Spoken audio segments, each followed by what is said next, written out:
Good morning class eighth. हमारा geography का syllabus complete हो चुका है। हमने पूरी बुक कंप्लीट कर ली है। उसके अलावा सिविक्स का भी जो चैप्टर है, सिविक्स के भी जो सिलेबस है वो भी हमने पूरा कंप्लीट पढ़ लिया है हमने सिविक्स का पोर्शन भी, क्योंकि कुछ चैप्टर्स हटे हैं तो वो हमें पढ़ने की ज़रूरत है ही नहीं। मतलब हमारी 2 बुक्स कंप्लीट हो चुकी है। थर्ड बुक है हमारी ये वाली जो चल रही है अभी, आर पास्ट। इस चैप्टर में 8 नंबर वाले चैप्टर में कुछ भी कटा हुआ नहीं है, पूरा हमें चैप्टर पूरा का पूरा कंप्लीट करना है। और 9th और 10th वाला जो चैप्टर उसके अंदर कुछ पोर्शंस कटे हुए हैं, वो चीज़ें हम पढ़ेंगे नहीं। ठीक है, तो आज हम स्टार्ट कर रहे हैं chapter number 8, women caste and reform. ठीक है, मतलब महिलाएं, जाति और सुधार। ठीक है, कि किस तरीके से पहले महिलाओं को या जो छोटी जाति के व्यक्ति होते थे उन पर किस तरीके से पहले अत्याचार होते थे, उन चीज़ों को आज हम पढ़ रहे हैं। ये देखिए, स्टार्ट करता हूँ मैं। थोड़ा सा ब्लर हो रहा है ये, एक सेकंड में थोड़ा इसको सेट कर लूँ।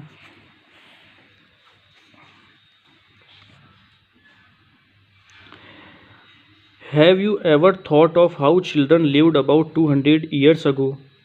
क्या आपने कभी भी यह सोचा है कि 200 वर्ष पहले बच्चे कैसे रहा करते थे? Nowadays most girls from middle class families go to school. आजकल मिडिल क्लास परिवार की ज़्यादातर लड़कियां विद्यालयों में पढ़ने के लिए जाती है। And often study with boys, और अक्सर कर लड़कों के साथ पढ़ती है, मतलब को एजुकेशन। ऑन ग्रोइंग अप, जैसे जैसे वे बड़ी होती है, मैनी ऑफ देम, उनमें से बहुत सारी, go to colleges and universities, वे कॉलेजेस और यूनिवर्सिटीज़ के अंदर भी पढ़ने जाती है। And take up jobs after that, और वहाँ पर पढ़ने के बाद वे किसी न किसी जॉब में काम करती है। They have to be adults before they are legally married. ठीक है, लड़कियों को यह अधिकार मिल चुका है कि जब तक वे वयस्क नहीं हो जाती, ठीक है, उससे पहले उनकी शादी नहीं हो सकती है। और वयस्क होने के बाद लड़कियां, ठीक है, अपनी मर्जी से किसी भी धर्म या किसी भी जाति के लड़के से विवाह कर सकती है। From any caste and community and widows can marry too, और विधवाओं को भी यह अधिकार दिया गया है कि वे वापस रीमैरी कर सकती हैं। All women like all man can vote and stand for elections. हर एक महिला हर एक पुरुष की तरह चुनावों के अंदर खड़ी हो सकती है। Of course these rights are not actually enjoyed by all. वास्तव में यह जो अधिकार हैं वे सभी के द्वारा नहीं हो सकते हैं। मतलब वास्तव में यह जो अधिकार हैं वे सभी अधिकार सभी महिलाएं पूरी तरीके से एन्जॉय नहीं कर पाती हैं। पुअर पीपल हैव लिटिल और नो एक्सेस टू एजुकेशन। गरीब जो व्यक्ति होता है, ठीक है, वह इन अधिकारों का बहुत कम यूज़ कर पाता है, क्योंकि उसके पास एजुकेशन के लिए कोई भी एक्सेस नहीं होता है।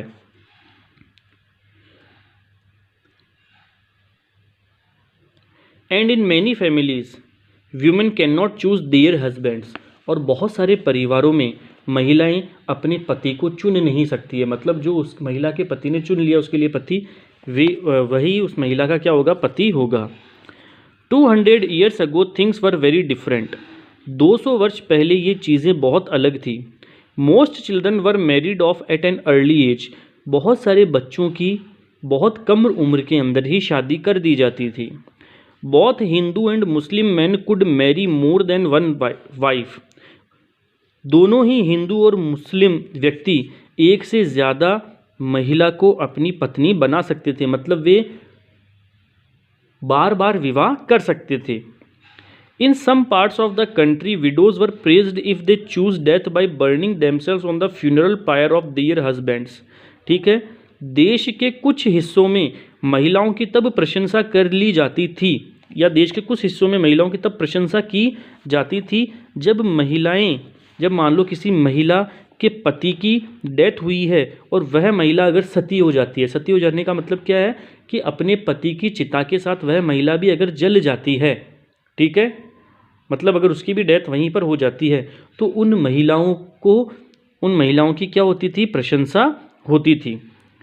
Women who died in this manner, महिलाएं जो कि इस तरीके से जो इस तरीके से मरा करती थी, वेदर विलिंगली और अदरवाइज, चाहे वे अपनी इच्छा से मर रही हो, चाहे उन पर कोई दूसरे व्यक्ति दबाव डाल रहे हों, उन महिलाओं को क्या कहा जाता था, सती। और इसका मीनिंग क्या होता था, वर्चुअस व्यूमेन, मतलब पवित्र महिला। Women's right to property were also restricted, महिलाओं को अपने पैट्रनल प्रॉपर्टी पर भी अधिकार नहीं होता था, मतलब अपने पैतृक पिता की जो संपत्ति है उस पर भी अधिकार नहीं होता था। Besides most women had virtually no access to education, इसके अलावा महिलाओं को शिक्षा का भी कोई अधिकार नहीं था। In many parts of the country people believed that if A women was educated she would become a window. ठीक है, इसके अलावा देश के बहुत सारे हिस्सों के अलग अलग व्यक्ति यह मानते थे कि अगर एक महिला शिक्षित हो जाएगी तो वह कुछ समय बाद विधवा भी हो जाएगी। ऐसी रूढ़िवादी सोच थी हमारे देश के अंदर। Next, difference between man and women were not the only one in society. ठीक है, difference between man and women were not the only ones in society, मतलब पुरुष और महिलाओं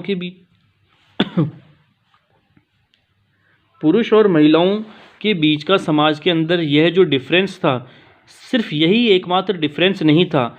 इन मोस्ट रीजन्स, बहुत सारे क्षेत्रों में, people were divided along lines of caste. ठीक है, जनता को जातियों में बांट दिया गया था।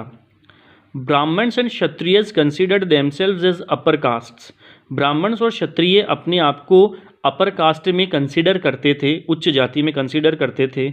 Others such as traders and money lenders, दूसरे व्यक्ति जो कि जमींदार होते थे या व्यापारी होते थे उन्हें वैश्यस कहा जाता था।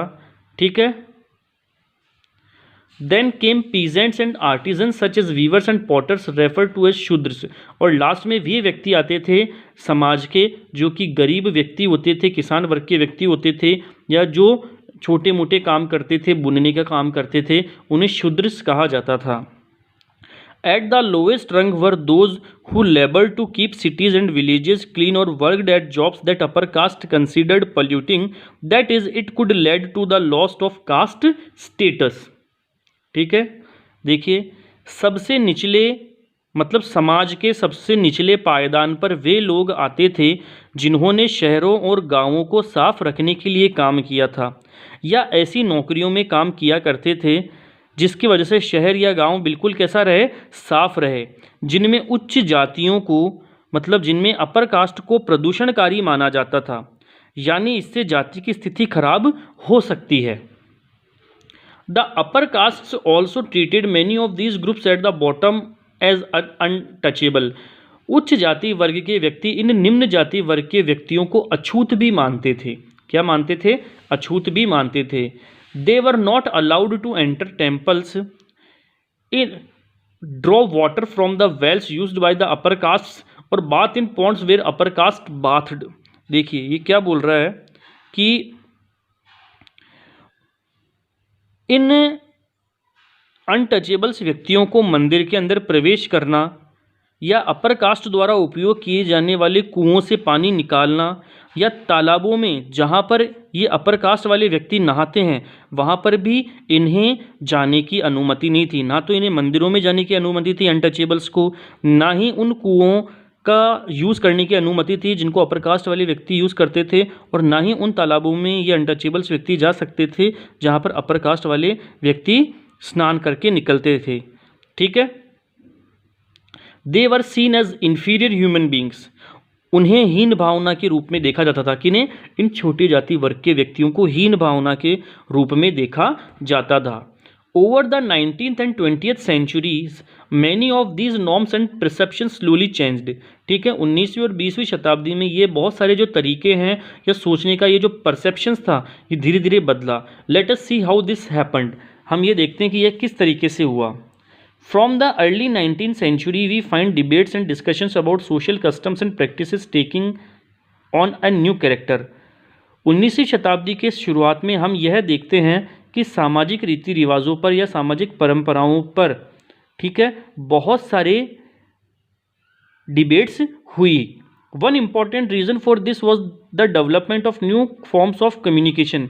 एक इसका इम्पॉर्टेंट रीज़न यह था कि इसकी वजह से कम्युनिकेशन का एक नया तरीका विकसित हो रहा था। फॉर द फर्स्ट टाइम, पहली बार, books, newspapers, magazines, leaflets and pamphlets were printed. पहली बार किताबें, न्यूज़पेपर, मैगजीन्स, लेफलेट्स और पैम्पलेट्स को प्रिंट करवाया गया। These were far cheaper and far more accessible than the manuscript. ये जो चीज़ें थी वे मेन्यूस्क्रिप्ट से बहुत ज़्यादा सस्ती थी और बहुत ज़्यादा समय तक काम करने वाली चीज़ें थी। That you have read about in class 7th, जो कि आपने क्लास 7th में पढ़ लिया है। Therefore ordinary people could read these. इसकी वजह से एक सामान्य व्यक्ति भी इन चीज़ों को पढ़ सकता है। And many of them could also right and express their ideas in their on languages. और उनमें से बहुत सारे व्यक्ति, ठीक है, अपने आइडियाज़ को अपनी भाषा के अंदर उसमें लिख सकते थे। ऑल काइंड्स ऑफ इश्यूज़, जितने भी तरीके के इश्यूज़ होते थे, चाहे वे सामाजिक इशू हो, पॉलिटिकल इशू हो, इकोनॉमिक इशू हो, चाहे रिलीजियस इशू हो, could not be debated and discussed by man. ठीक है, वे जनता के द्वारा डिबेट नहीं होते थे। And sometimes by women as well in the new cities. The discussions could reach out to a wider public and could become linked to movements for social change. चर्चा व्यापक जनता तक पहुंच सकती है और सामाजिक परिवर्तन के लिए आंदोलन से जुड़ी हो सकती है। ठीक है, these debates were often initiated by Indian reformers and reform groups. ये जो डिबेट्स जो होती थी वे अक्सर कर भारतीय समाज सुधारकों के द्वारा या समाज सुधारक समूहों के द्वारा होती थी। वन सच रिफॉर्मर वॉज राजा राम मोहन राय। एक जो ऐसे रिफॉर्मर हुए हैं वो राजा राम मोहन राय हुए हैं 1772 से 1833। He founded a reform association known as the Brahmo Sabha. उन्होंने एक समाज सुधारक सभा का निर्माण किया जो कि ब्रह्म सभा के नाम से कहलाई और बाद में इसका नाम ब्रह्म समाज रख दिया। और ये कहाँ पर स्थापित है? कलकत्ता में। People such as a Ram Mohan Roy was described as reformers because they felt that changes were necessary in society and unjust practices needed to be done away with. Raja Ram Mohan Roy जैसे व्यक्ति यह सोचते थे कि ऐसे जो प्रैक्टिसेस समाज के अंदर चल रहे हैं जिनकी वजह से सती प्रथा हो रही है या भ्रूण हत्या हो रही है या छोटे बच्चों का ही विवाह हो रहा है, ये सब जो चीज़ें हैं उसको समाज से हटाने की ज़रूरत है, मतलब समाज को सुधारने की ज़रूरत है। ठीक है, they thought that the best way to ensure such changes was by persuading people to give up old practices and adopt a new way of life. उनका यह मानना था कि वे जनता को इस तरीके से तैयार करें कि जितने भी पुराने जो रीति रिवाज है वो उन सबको छोड़ें और नए जिंदगी जीने के सलीके को सीखें। Raja Ram Mohan Roy was keen to spread the knowledge of western education in the country and bring about greater freedom and equality for women. Raja Ram Mohan was keen to spread the knowledge of western education. राजा राम मोहन रॉय ये चाहते थे कि पश्चिमी जो सभ्यता है वह पूरे देश में फैले and bring about greater freedom and equality for women, और महिलाओं को ज़्यादा से ज़्यादा समानता मिले और उन्हें आज़ादी मिले। He wrote about the way women were force to bear the burden of domestic work. उन्होंने यह लिखा है कि किस तरीके से महिलाओं से घरेलू कार्य करवाया जाता है। Confined to the home and the kitchen, घर पर और रसोई में उनसे काम करवाया जाता है। And not allowed to move out and become educated, और उन्हें घर से बाहर निकलने के लिए मना किया जाता है और उन्हें अशिक्षित रखा जाता है। तो क्लास आज हम सिर्फ इतना ही पढ़ेंगे, बाकी का हम पढ़ेंगे हमारी नेक्स्ट वाली क्लास में जो कि होगी मंडे को। तब तक के लिए थैंक्स।